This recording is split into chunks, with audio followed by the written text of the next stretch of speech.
Hi, this is Vanessa and Guillermo. We are at the Sandia Mountain Natural History Center, located in Cedar Crest, New Mexico. And today we're going to be making some traditional New Mexican dishes. Before I go backpacking or camping, night one I always like to make a big meal. So we're going to make calabacitas, which is squash, sometimes corn, green chili. I have jarred green chili because it's just a little bit faster. I'm going to put it on the side for him. And Carne Adovada is red chili marinated pork. So we're going to go ahead and get started. You can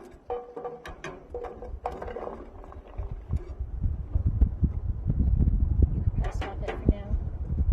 And then we'll do like a...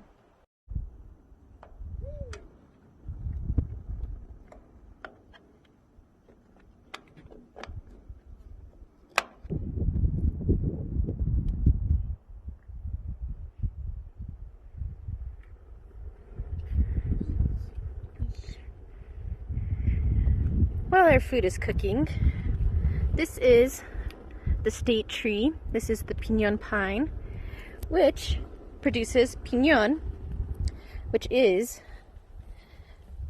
a nice delicacy to eat.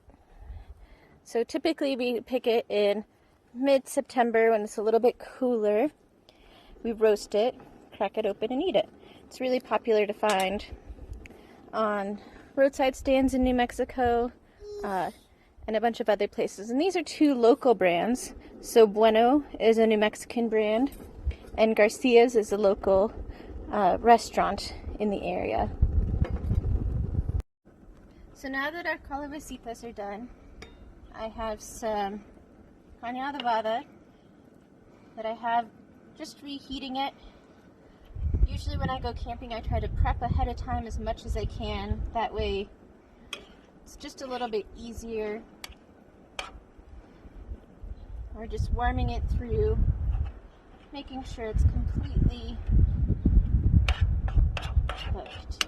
And then we have the tortillas, and we can make it into a burrito. You can use the tortillas to help you eat it however you really want. But no matter what I make, it usually ends up as a burrito. Oh, thank you for being so helpful. Careful, that's hot.